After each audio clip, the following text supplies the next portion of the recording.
Friends, குழப்பமான அடிமொழி கொண்டவர்களை வாங்க ஷார்ட்கட்ஸில் பார்க்கலாம். இப்போ காவலன் அப்படிங்கிற முடிகிற வார்த்தையில் இருக்கவங்களோட ஷார்ட்கட்ஸ் ஈஸியாக அப்படி ஞாபகம் வச்சுக்கலான்னு பார்க்கலாம். இப்போ தசரத மன்னர் இருக்கார்ல, அவருக்கு மொத்தம் 4 பசங்க இருக்காங்க. ஆனால் தன்னோட நாட்டுக்கு ஆட்சியாகவும் காவலாகவும் ராமன் தான் இருக்கணும்னு ஆசைப்பட்டார்.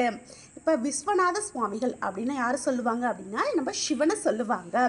அவருக்காக தான் இயல் இசை நாடகம் அப்படின்னு முத்தமிழும் இயற்றப்பட்டது. அடுத்து நம்ம ஆழ்வார்கள் தான் குருவாயிருந்து தமிழை காவல் பண்ணாங்க, அதாவது தமிழை காத்தாங்க. அடுத்து கவிஞர் அப்படின்னு அடிமொழி கொண்டு முடிகிற பேர்களை வாங்க ஷார்ட்கட்ஸில் பார்ப்போம். குழந்தைகள் அழுவுறது வல்லுன்னு அழுவும். குழந்தைகள் அழுவுறது வல்லுன்னு அழுவும். உவமை கவியில் சுரந்து காணப்படும். உவமை கவியில் சுரந்து காணப்படும். உருவகத்தை கவியில் நான் பார்த்ததே இல்லை சாரதி. உருவகத்தை கவியில் நான் பார்த்ததே இல்லை சாரதி. மக்கள் பட்டுக்கோட்டை கல்யாணத்துக்கு கூட்டம் கூட்டமாக போனாங்க. மக்கள் பட்டுக்கோட்டை கல்யாணத்துக்கு கூட்டம் கூட்டமாக போனாங்க. கவிஞர்னாலே எனக்கு இயற்கையாக பாரதிதாசன் தான் ஞாபகம் வரும்.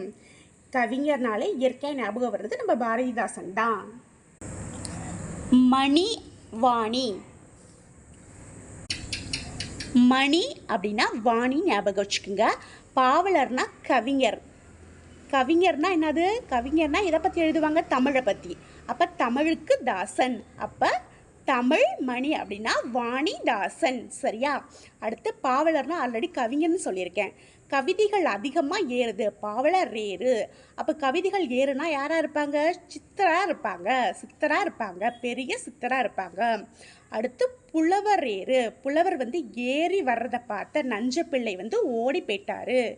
புலவர் ஏறி வர்றதை பார்த்த நஞ்சப்பிள்ளை ஓடி போயிட்டாரு.